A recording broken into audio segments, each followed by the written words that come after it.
goes on with or without you. Hello friends, Spacey Ghost back from the void.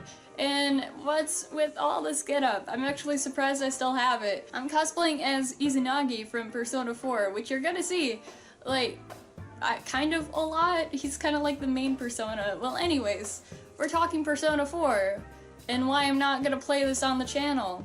But I'm not gonna get into that until much later because that covers spoilers, and that's gonna be towards the end of the video. Anyways, Persona 4, what is it if you don't know what it is, besides my life and my blood? It's about this guy. His name is Souji. Who are you? He transfers out to the middle of nowhere to live with his uncle and his cousin. Oh no, there's like all these murders happening. And something to do about TVs. Oh no, all his friends are getting trapped in the TV and murdered. And it sounds crazy, bear with me. But trust me, this game is super fantastic with a ridiculous premise as it is. What ties it all together is the relationships between the characters and how they bond together to try and solve this mystery together. The mystery itself, like, what the fuck is with these TVs and who the fuck is doing this? Gameplay's pretty much half and half, like half of it, as I've discussed before. Half of it is kind of like a dating sim-ish school life simulator thing where you just do what you want. You can go fishing, you can go shopping, you can go on dates, and then the other half of the game, you go into the TV and then you fight these demons using personas. And it's like a dungeon crawl, like Final Fantasy type of thing, like you just grind to like the end of a dungeon, and a lot of the dungeons are pretty randomly generated, so it's not like it's the same thing every time exactly. And there's like so many games, so many branches from this one game. So if you haven't played it, go play it now. You don't need to play the other 3 to like know what's going on. The only thing that ties the 5 games now together is just the fact that you use personas to fight. There's not really a connection going on that you need. There's like a few small nods that like other players who played the previous games would be like, ah yes, that thing, thank you. I'm not gonna go through all of the options because a lot of them are just like fluff, not really pertaining to the main story. But if you want to play the main story and you haven't already, personally I like the PS2 version a lot better. Don't have a PS2, don't have the money to get it. Like, there's also Persona 4 Golden, which is like a remake-ish, and it adds a few stuff. There's a new character in it called Marie that I think is pretty forgettable, but that's just my opinion. And then after you finish the game, or watch a Let's Play, or whatever you decide to do, go and watch the anime. Because the anime, for an adaptation from a video game, it's actually pretty solid. And I love what they did with the main character. Yes, the main character is pretty much like a blank slate. The way they go with it is such perfection. Like, they take that blank slateness and they have fun with it. He's not just like a protagonist in a visual novel where all she does is just stand there and gasp at cute boys. No. Thanks a lot, nice guy. Yo, dude, does anything rattle you? Oh, Anna left teeth marks too. Are you okay? I might be dying. No, you're not. Dang, I thought you'd look good, but not that good. Whoa. You played the game, or watched the anime, or both. Congratulations. Here's a hand for you to shake. There you go. I'm just gonna run down a few things since I'm not gonna play it on the channel. The way I roleplayed as Hiseo, I chose the drama club, I'm pretty sure. Soccer, I think? No, it feels like I did basketball because I liked Ko more than Daisuke. Because there's these 2 characters you run into called Ko and Daisuke, which I ship really hard. One of them does soccer and one of them does basketball, and whichever one you wanna hang out more or something, that's kind of the sporty club that you pick. And then for an after-school job, I did the hospital? I don't remember if there was a choice besides the hospital.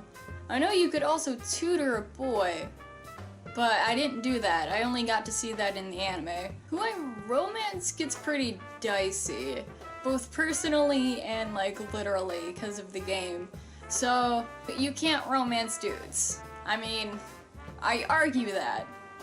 but like all cards on the table and everything, you can't romance dudes, you can only romance the chicks. According to the game, I romanced Yukiko because that's kinda my little box situation. As you guys know from how much I pronounce my love for Hanako, how much I love Yuri and Doki Doki.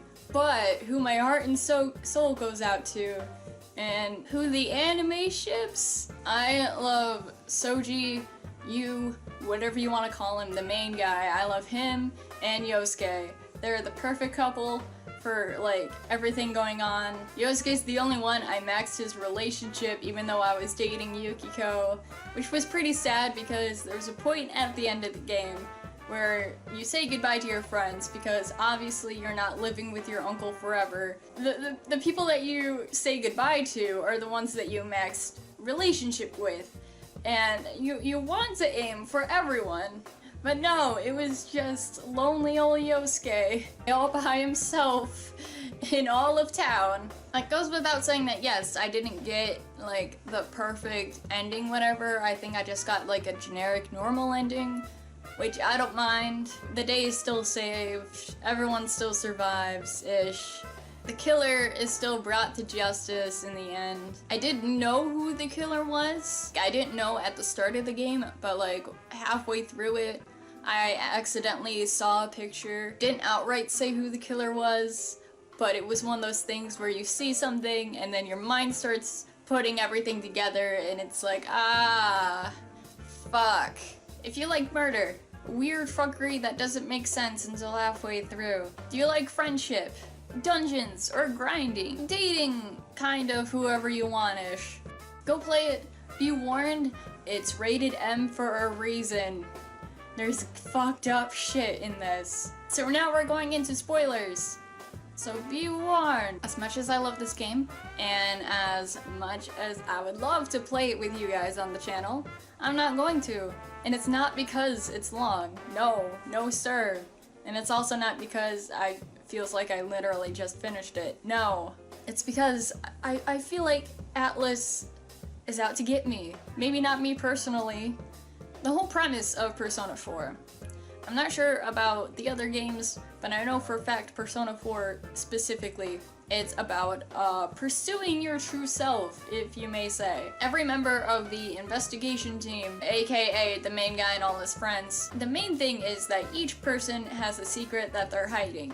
Something that they don't want to show from everyone. Everyone from the idol chick, the kick-ass karate master, to even the main character himself. They all got something that they don't want others to see. And in order to save each of these victims, you have to go into the shadow world, and they go into a representation of the person's true feelings, and they have to try and like get them to confront the truth within themselves, which sounds all nice and good and deep and thoughtful and provoking, and then they don't do anything with that whatsoever. They just forget anything happens, and then the characters go on and they continue as they were. And it's so aggravating, especially with a few characters in particular. Like, for example, starting off easy, before I get into super angry mode, Yukiko, my love, my dear, my game waifu. Her parents work at this inn, and it's like pretty much the only selling point of this town. And she has to be the successor to keep it going, and it's really hard to balance school and that and friends, and it's not something that she wants to do. And she feels like she's a bird stuck in a cage, completely helpless, only doing what everyone expects her to. And when you meet her persona, she's like, yeah, fuck the system, I don't want any of this, I want to carve my own path. And you're like, yes, be independent, be all that you can be. But then, after you defeat her persona, she's like, oh, I still want to work, I guess. In the end, everything's cool. Like, what did we just do? Does that mean we just did that for nothing? The part that really turns it at its head is with Kanji and Naruto. Anyone who's played the games would know where I'm coming from, so I'm sorry if I'm like beating a dead horse or something. Kanji's just big, tough, gangster-looking dude beating shit up. I think he was held back even for it, and he's like really aggressive. Come to find out that with his shadow, that he's been questioning his sexuality this whole time.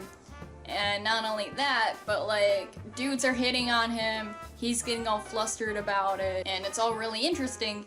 And then at the very end, it's like, oh, I'm not gay, I just like sewing. What?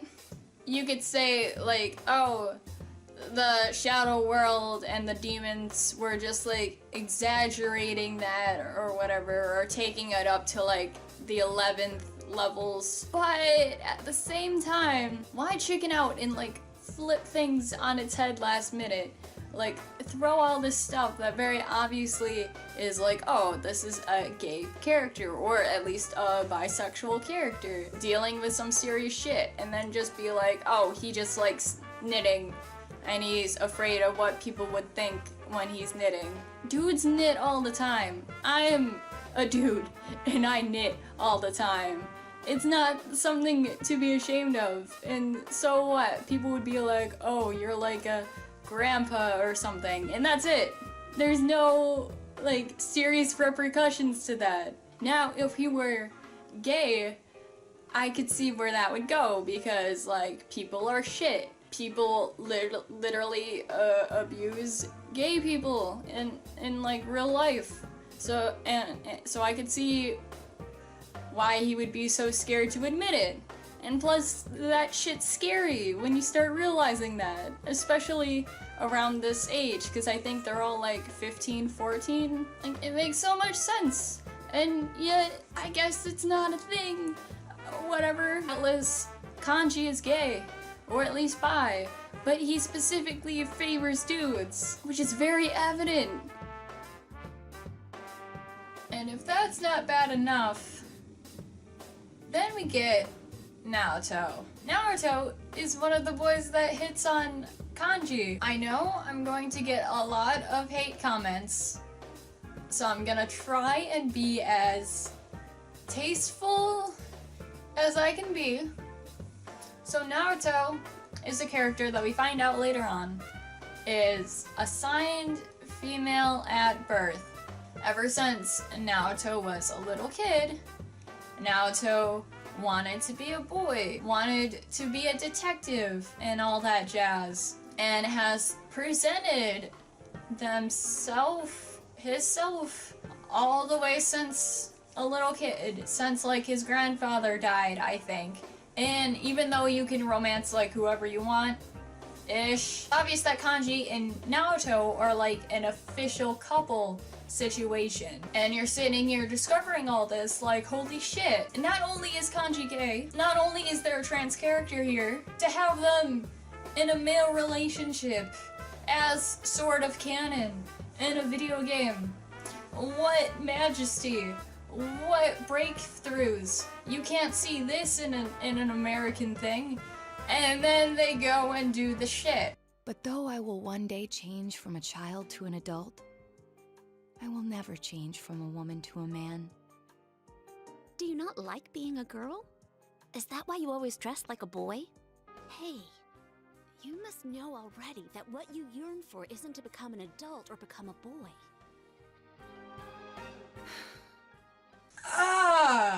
For someone that's trans, for someone that has known they are trans since they were a little kid, someone who's lived as the gender they prefer, for someone that's obviously worn binders every day for God knows how many hours, and even though it's not brought up that Naoto has worn binders, but come on, like, look at the sprite of Naoto before, and then look at Naoto after. They obviously bring up the fact that Naoto has a big chest, which doesn't make sense because of how small Naoto is. It's obvious that Naoto's wearing a binder at all times for God knows how long, and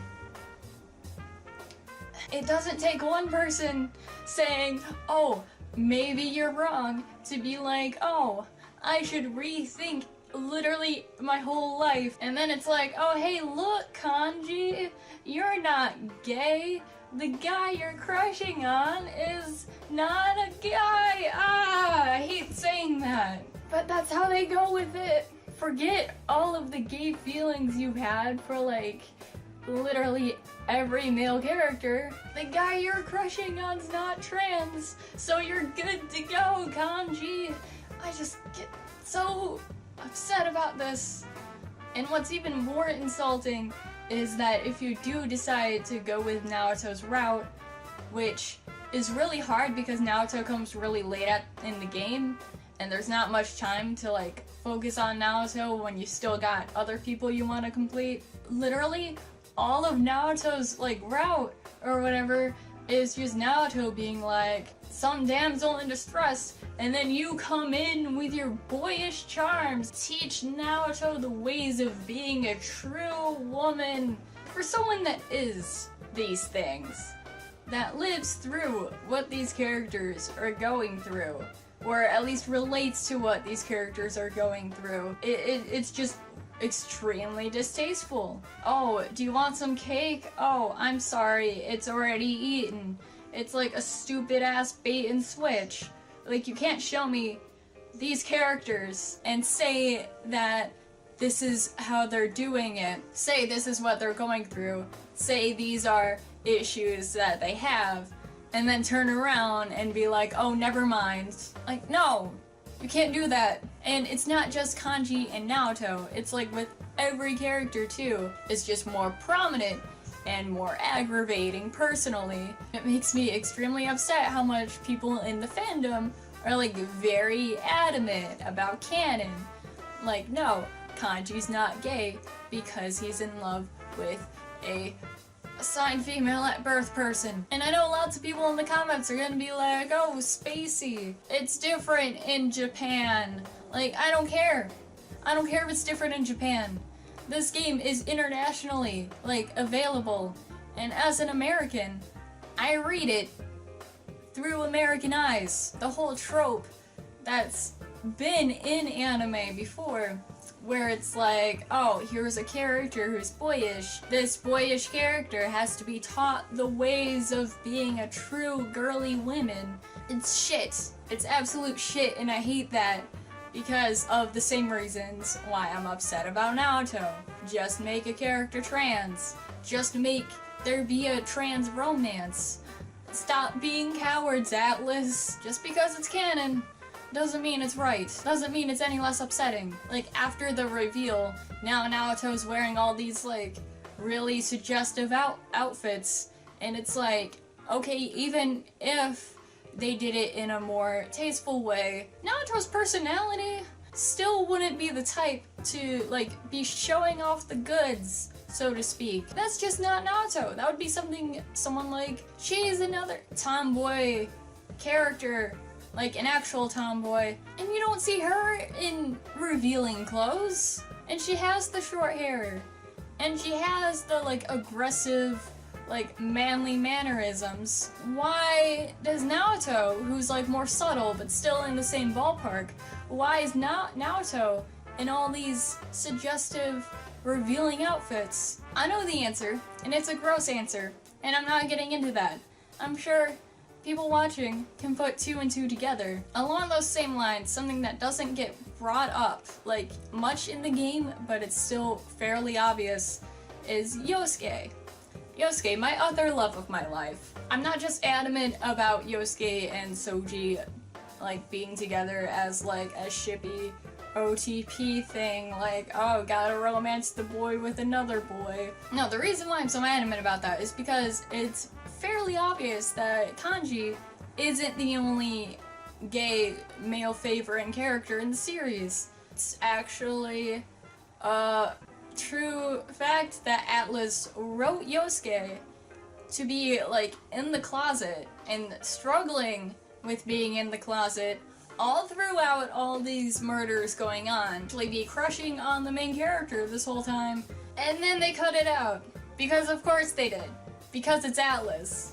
And Atlus, you And the thing is, like, they didn't change anything about Yosuke whatsoever. So Yosuke still goes throughout the whole game like, oh, partner this, partner that, acting all weird around kanji. When you max out with his relationship, like, they still play the romance date music at the very end. And he's the only male character where that happens when you max the relationship. The only thing that they changed was they removed the part where he says, I love you. Or confesses his love, I should say. And they actually have voice dialogue for this. I never knew I had such heat inside. Don't make me say stuff like that. Don't go. I like you.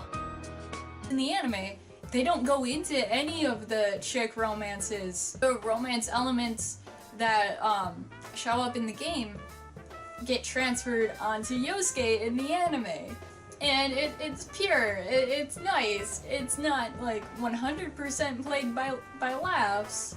It's just so good, and it's like, guys, just let your characters be as they are. Speaking of letting characters be as they are, let's talk about shit that keeps me up at night. You find out that Adachi is the person killing all these people, or trying to kill all these people. And every time you see him, he's with the main character's uncle, who's like a police officer, and Adachi isn't so tight-lipped about that whole thing going on. And every time something about the murders get brought up in front of the main character, the uncle's like, oh hey, watch yourself, man. And the more that keeps happening, the more you suspect, like, oh, maybe the uncle's behind this. You don't, like, think about Adachi. Come to find out that in previous scripts for the game, the uncle was originally the one who did it, but they cut it out because they thought it would be, like, too depressing for the game. Whereas, personally, I think, why not keep it so the uncle is the one involved? Why not have them both be involved, like, in cahoots with each other? Why not have Adachi be the one actually, like, physically going out and doing these things, and then the uncle be the one with all the strategic plans and stuff? It would be so much more compelling if it was like that, especially towards around, like, the 2/4 mark. Later on, your cousin Nanako herself becomes a victim. She's the only person the uncle cares about above all else. So it's like, oh, maybe Adachi fucked up. Maybe Adachi tried using Nanako to threaten the player. And it's also a sign of his own, like, insanity.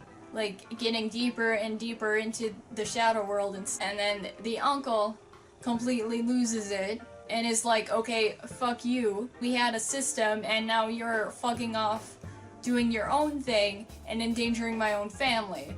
And possibly, maybe no matter what, the uncle goes to jail because, I mean, he was involved in murders and in the police. That's kind of not a thing that mixes well. And then where does Nanako go in the end? Well, you could always adopt her as kind of like your little sister, and she could move back to you to like Tokyo or wherever you came from. Everything works out. Everything's fine. I mean, the way the game goes is still fine and dandy, but this situation we just discussed with the uncle and stuff, that could have been so much more, like an extra layer of detail they could have added to make the story more intriguing. Another thing that would be more intriguing, so there's like kind of like a secret bad ending where when it comes time to be like, okay, we know who it is, we're gonna go get him, there's an option to keep it to yourself or to tell the others. And you hear that and you're like, oh fuck, were we the bad guy this whole time? Did we secretly know everything this whole time? And with our blank slatiness, are we just playing dumb throughout this whole game? Holy fuck. Another layer to add to the story that's really compelling, and you could go places with it. Even if it didn't go as far as like, whoa, from the start you're a bastard. You figured out who it is, you figured out his motivations, and it makes sense to you, and then you decide to join him. It could go that way. In the reality of the game, what goes down is he just threatens you, and you're like scared into saying nothing and letting shit happen. And then you go back home, and then he's like, haha, I know where you live. It's not as evil or bad as it's brought on to be. So despite how upset I get over the character development and how awful it's handled, and upset how some of the endings go, the game itself is still a lovely experience. The way I see it, it means a lot when so many issues can make me like so physically angry. In the end, it's still one of my favorite games like ever to have played. It's one of the rare games that I actually finish. The mystery itself is still solid. The gameplay is still really compelling, like never boring. And I think a lot of it has to do with the main character. His deep dark secret, his thing that he hides from the rest of the world, is that he's extremely dependent. He forms all these relationships, and without them, he'd rather just die, just give up on everything. Even though he barely knows these people, even though he just met them and is gonna be leaving within a year to go back home, he still cherishes their friendship like super well. And you'd think this would go in a cheesy way, like in a lot of anime where it's like, I fight for my friends, friendship is all we need. I think what makes it brilliant is that you're actually in the main character's shoes, so it's you that's forming these friendships and getting to know these people and being extremely attached to everyone. So when it gets to that point where you see him start to break, it's truly heartbreaking. And I don't think you see that often in a lot of media. Like, usually it's a specific relationship that like seals the deal, or like a specific person, not a group of people. But I think I covered all the major bases, so thank you guys for watching this. I wanted to make this video for a long time now, and I think now is the perfect time before I do anything Persona 5 related. I really hope they learn from their mistakes with us. I really hope things have changed. And also, come on! This is gonna be like the 5th game in the series. They should be confident to have at least one be gay or trans or both in existence. If anything, let the main character be gay, please. Gay people exist, and they exist for more than a hot minute. All I know with the plot is that Persona 5 has to do with being thieves, so I'm really excited for that. Like, yes, let me be a bastard. Please, please let me just beat bad ending Souji for Persona 5. When it comes to role-playing games like these, I like to think ahead about what sort of character I want to roleplay the main character as. So I think I have an idea. Hope I can fully realize this with whatever the game gives me. I want to be completely in the dark though, so no spoilers please. Even if it's something obvious that comes within like the first 5 minutes of gameplay, like I don't care. Like even when it comes to the name of the character, I want that to be completely like his own thing going on. Here's to hoping Atlus fix their mistakes, and I'll see you guys sometime in the future. Bye!